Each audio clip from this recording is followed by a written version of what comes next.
Thank you for coming to my talk. Today we're going to explore the null reference. And more specifically, we're going to explore how we as developers implicitly assign meaning to null whenever we use it in our code. We're going to examine the ambiguities that comes from allowing null in our code and take a look at some strategies for minimizing its impact on software design. So my name is Kim Rune. I work as an IT consultant for Verke, and I'm also a domain-driven design advocate.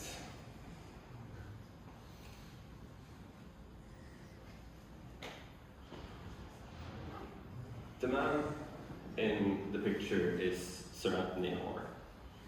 He's a computer scientist who has made many foundational contributions. Among them was inventing quicksort at the age of 26. And in 1965, he worked on Algol W, which is a precursor to many other programming languages. And his job was to create a type system that would ensure safe usage of all references. And in doing this, he invented objects and pointers that would point to the location of these objects. And he included the type with the reference, so that we would have type checking for this. And these were all good ideas that are now commonly adopted by modern programming languages. And he seemed to nail this task. And then he invented the null reference, or the null pointer. And now, the object can be either the type you specified, or it can be null. And to avoid risking disaster, you must check for null every time you use it. And the official motivation behind the null pointer was to provide a simple and easy and convenient way for developers to represent the absence of a value in programming languages. Or so you would think. Tony has later admitted that he invented it simply because it was so easy to implement. The null reference became the source of numerous software bugs and vulnerabilities and crashes, and now the null pointer exception is one of the most infamous software bugs. Tony has later apologized for this invention, calling it his billion-dollar mistake. However, he seems unwilling to pay us back, so it's time for us to take responsibility for this.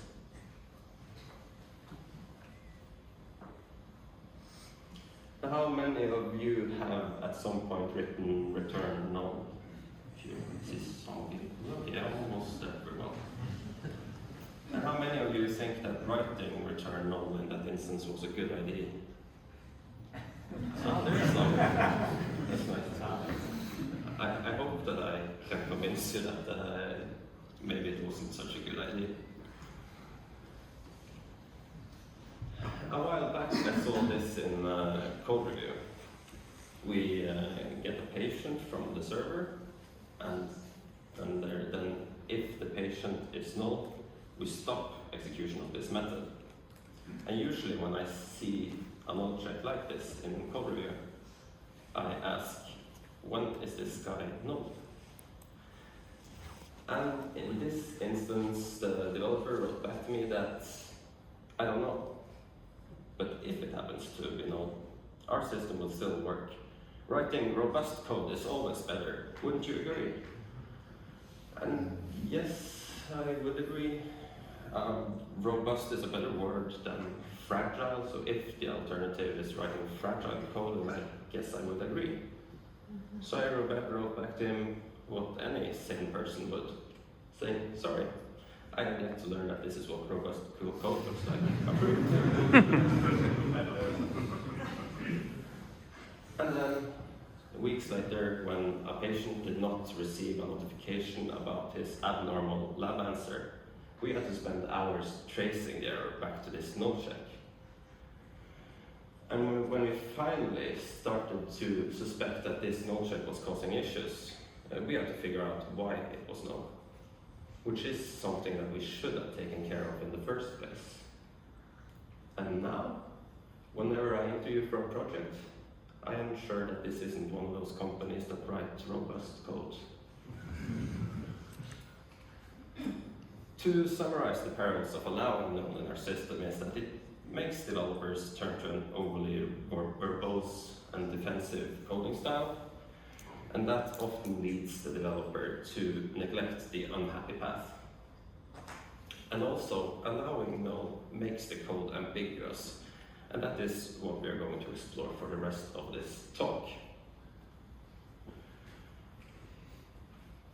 But I would first like to introduce you to our domain. So we are now working for a company called AstraZeneca, all of us. And at AstraZeneca, we gain a competitive advantage by combining science with astrology.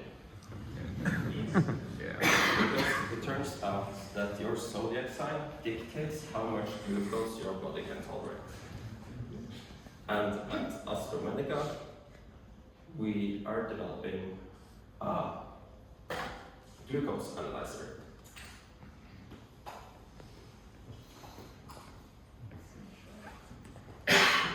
And this is our glucose analyzer. What it does is that it first retrieves a patient, and if everything runs smoothly, we also retrieve the lab answers, and we filter out the lab answers that aren't glucose.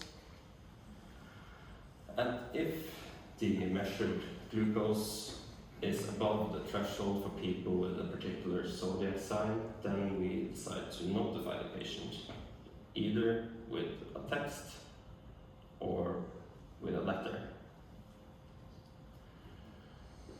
And the first thing that happens after we retrieve the patient is a null check. And the comments beneath reveals that the object can be null if the server is still initializing, or if the patient has not yet been added because of eventual consistency. And that is when we add the patient at the same time that we run this tool, and if the patient does not get stored in our database before we try to retrieve it, then obviously we don't have it. And in both of these cases, we wait for a couple of seconds and we try again. So let's see if this is actually the case. If we look into the patient service, we see here that we return null whenever an HTTP request exception is thrown at us. And this exception is thrown whenever the server is not running. It's turned off. And also, if we fail to deserialize the response that we got from the server, we also return null. So in this method, we have assigned two implicit meanings to null. Null could either mean that the server is not running, or that we failed to deserialize the response.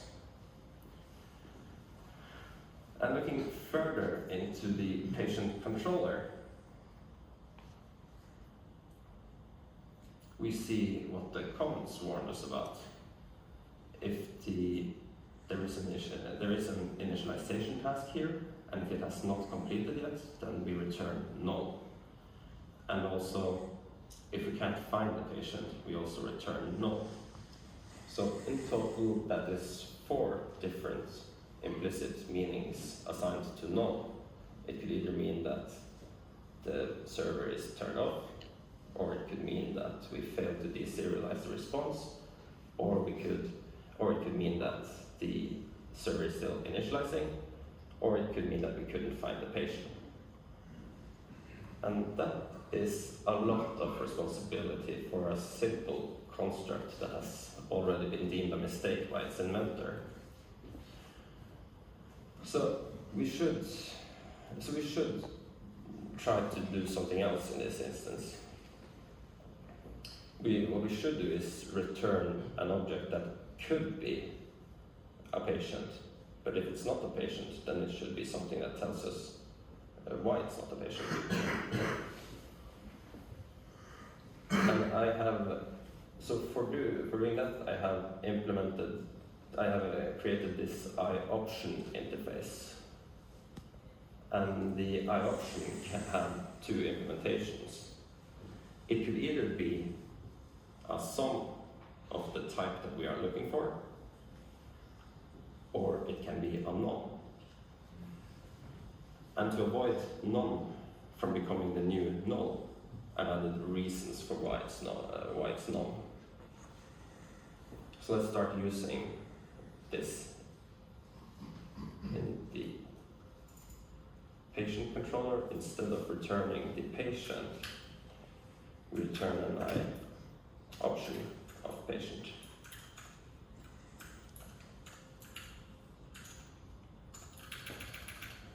And of course, if we have the patient, then we wrap it in a sum.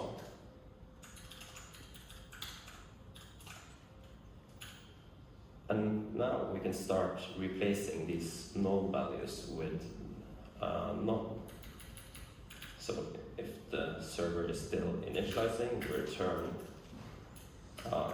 none, because server is not yet initialized. And also if we can't find the patient, we also return none, but this time we return none because the item does not exist. And then back in our patient service, we should also change the method signature to return the iOption.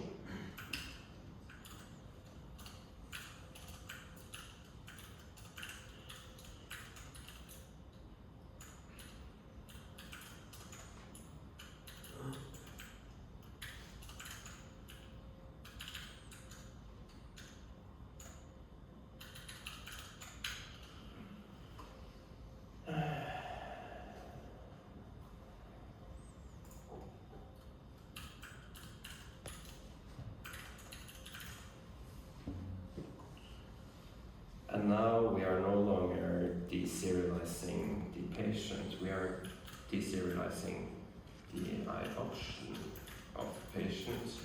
And now we can start replacing null here as well. So if the HTTP request exception occurs, then it means that the server is turned off.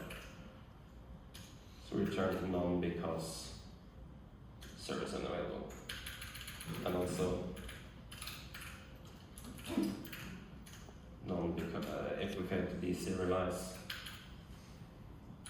we say that in our response.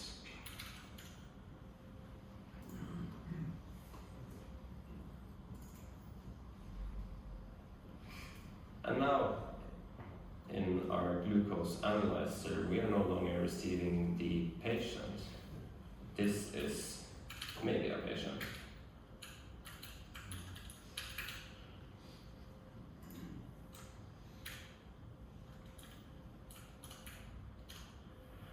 And I think I forgot to mention this, but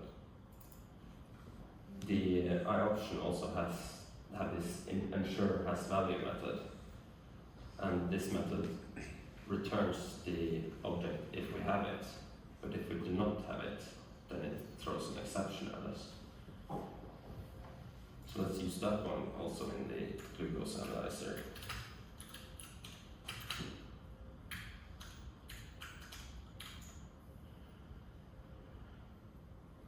And then there is this null check. Now it will not be null, at least not because of these issues. And I also think that we have stumbled on a bug here, because what used to happen was that we would try again also if we failed to deserialize the response, and if the server was turned off. And I suspect that we don't want anything to happen in that instance. I suspect that we just want to stop execution. So let's be a bit more explicit. Let's compare this to, let's say that if the maybe patient is known,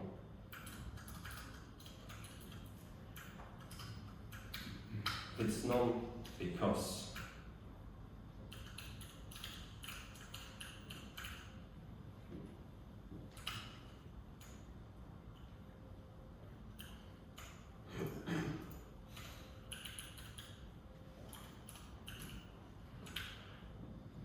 it's known because we are still initializing, or because the item does not exist, then we would like to try again. And now that we are more explicit about this in the code, we no longer need these comments, so we can just remove it. To summarize this first part, we started off with 4 implicit meanings assigned to null, but by using the I-option interface and being explicit about it, we were able to not rely on null for this information. The next thing that happens is that we retrieve the lab answers. And we filter out the lab answers that are of type glucose. And there's a new null check here on the glucose level. And we can take a look in our database to figure out when this guy is null. This is our database. We just use a dictionary. It's common practice at AstraZeneca. And we see that the glucose level is set whenever the examination type is glucose. But if the examination type is COVID-19, then we set the glucose level to null. And the binary lab answer will have a value in that instance. And I hope that by now you have identified that this class is doing too many things. So we should split it into two classes.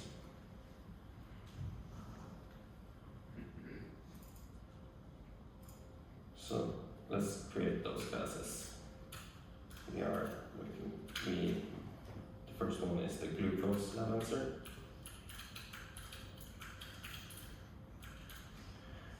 And the glucose lab answer needs a glucose level, and I don't think we need these other properties for the glucose level.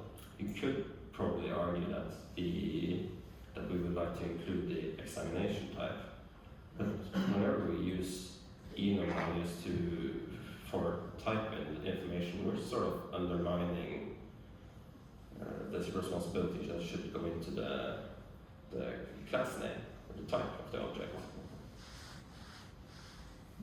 And that's often when these properties can be null. I think I forgot to say that the implicit meaning that we have assigned to null in this is that the property is not relevant for this type.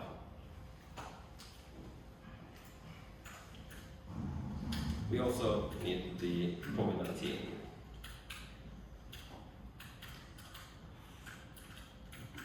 That answer. And that one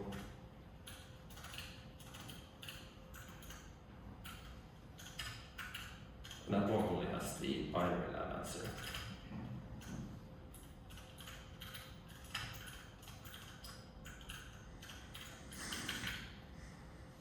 And this general lab answer class is not needed anymore.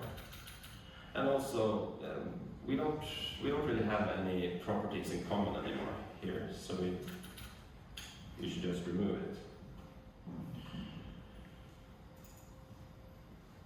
And of course, we need to migrate our database. These are no longer just lab answer, it's a glucose lab answer. The same goes for this guy, and it does not have these properties. And the last one is a COVID-19 answer.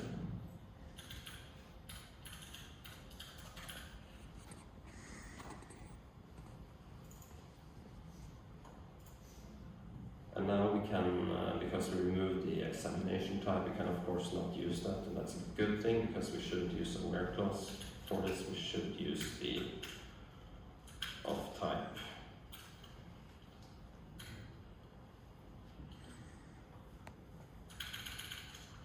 Of type glucose lab answer.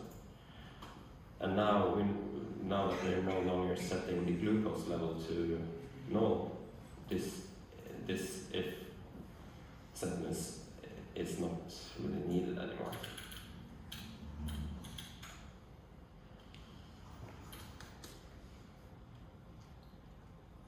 Okay, to summarize, we started off with saying null means that property was not relevant for this type, and by creating more specific types we were able to remove this possible null value.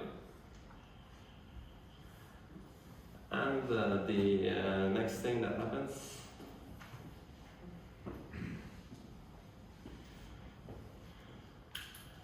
next up, we compare the glucose level to the tolerance table for zodiac signs, and there's also a null check here. And this time we have a comment saying that we have some patients that registered before we started using astrology, and those patients did not provide us with a zodiac sign, and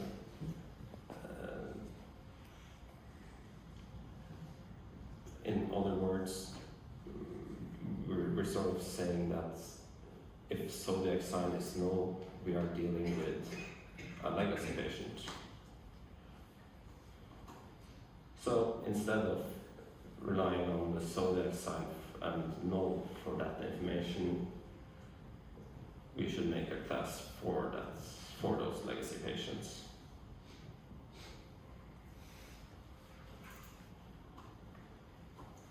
So this is our patient class, and we should have that's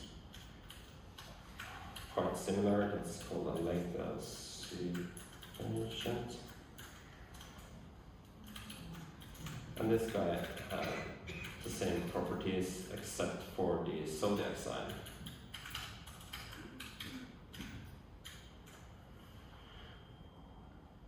And now this zodiac sign property is no longer common between patient and legacy patient, so let's add that in a separate interface.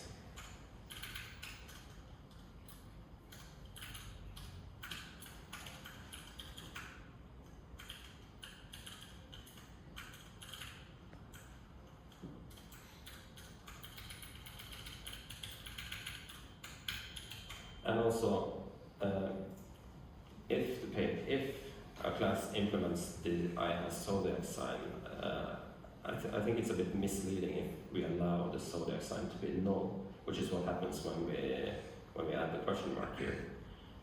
So that one should no longer be optional. And of course, the legacy patient does not implement this interface, but the ordinary patient does. And now we don't allow the zodiac sign to be null anymore.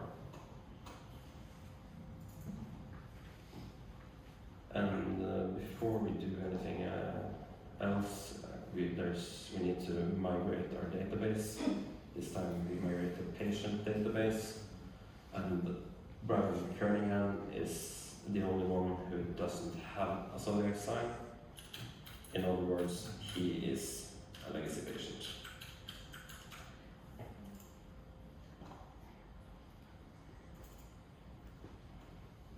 And now, of course, in our glucose analyzer, we can no longer rely on the zodiac sign because it's not common for our patient classes anymore.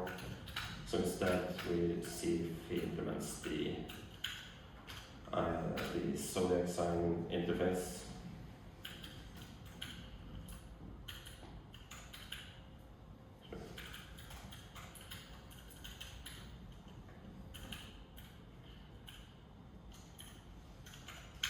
And reference the interface, then we use that property, and if not, then we use the default tolerance.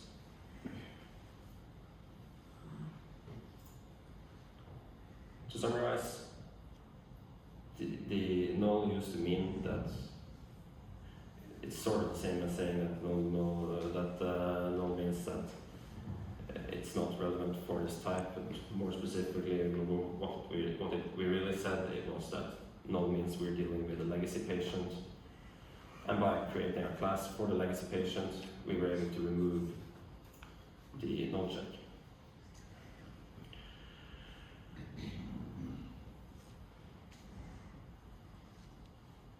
Am I going too fast? Too slow?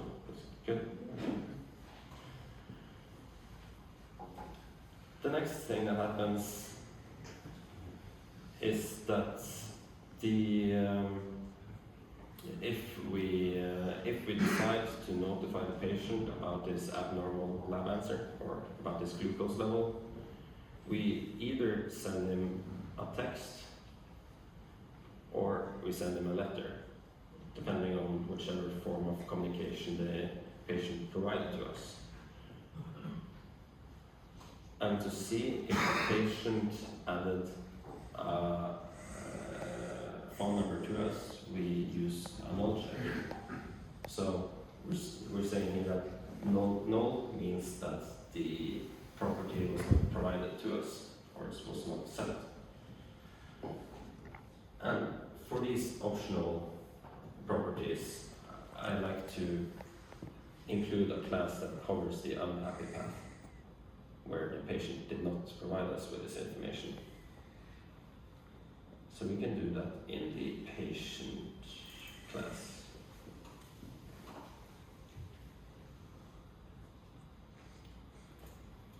So we have the ordinary phone number, but we should also have a phone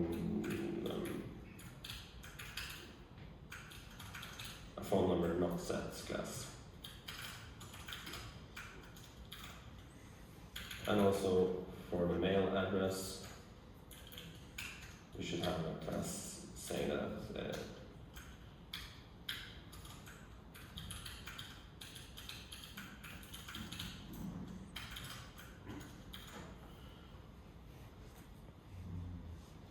once again, we need to migrate our database, because now we shouldn't allow null for if the patient did not provide us with information. Instead, we should add the mail address not set class. The same goes for this guy. And also, if they did not provide us with a phone number, then we add a phone number not set class to it.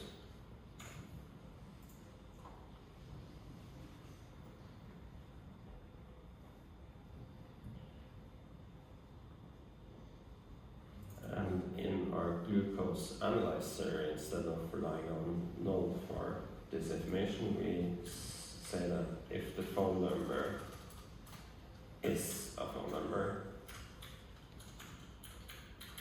then we use that phone number. And also if the mail address is a mail address, then we use that instead.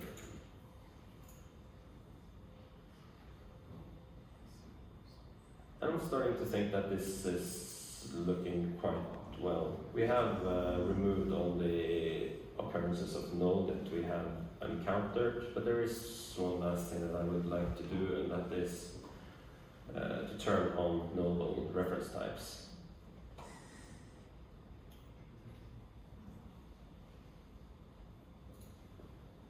And turning this configuration on will produce warnings for us whenever the compiler thinks that we are not properly dealing with a potential null value.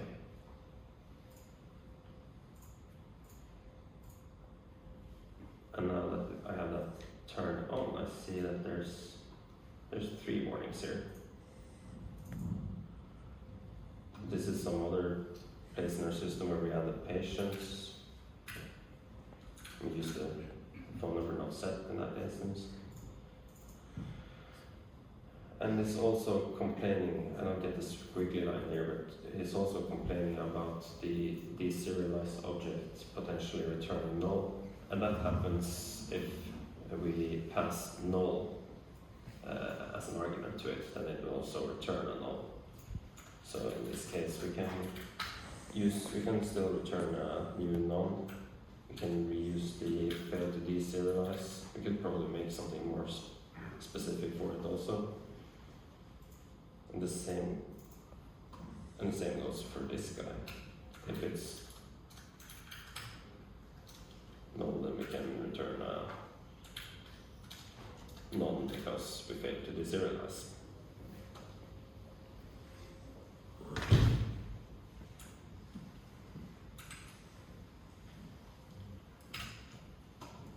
To summarize, we started off with an application that had 7 implicit meanings assigned to null. But now that we have refactored our system, null means nothing. In other words, what rocks think about. If you would like to dive further into the subject, I would recommend you take a look at the Is Maybe an Option talk that was given last summer at DDD Europe. You could also have a look at the $1 billion mistake talk given by Tony Horn. That is where he apologizes for it in the null reference. And also, I know Martin comments.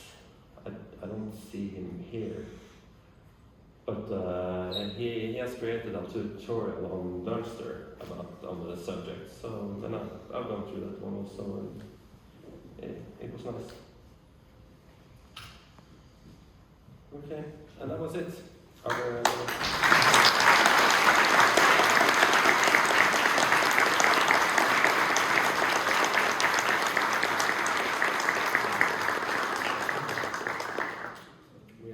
we have time for some questions.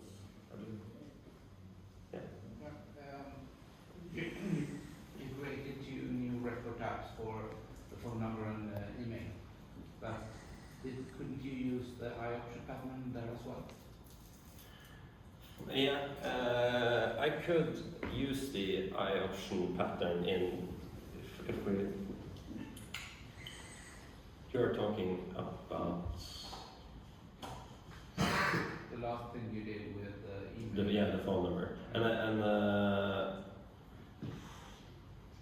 you could probably use the option for that as well.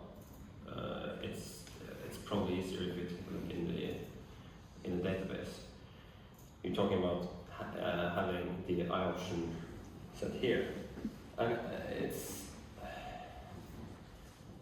I like to I think it's a bit more explicit having a new class for the unhappy path when there are potential values that are not given to us. I like to use the I option interface for some result object. That's because this is more of a domain question. It's a common business problem that patients don't provide us with a phone number. It's not really an error that happens, but if we receive a none, it's often not. It's often because we didn't expect the none. Okay. That's it. Okay. Okay. I think that was the only question.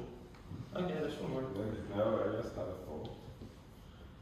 I mean, if you think about the domain that he was working in when he invented the null reference, does it make sense in that domain to have nothing?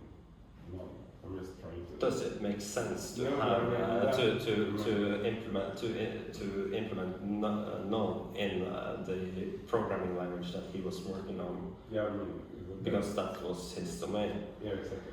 And you could probably argue that it's part of his domain, but he told us, he has told us that this was something not invented because anyone asked for it. He has said that he was just tempted by how easy it was to implement a null there. So I think it's stretching it, saying that it was part of the domain.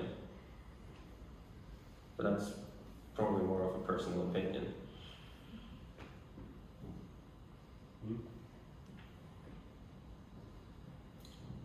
Are there any more questions? Okay.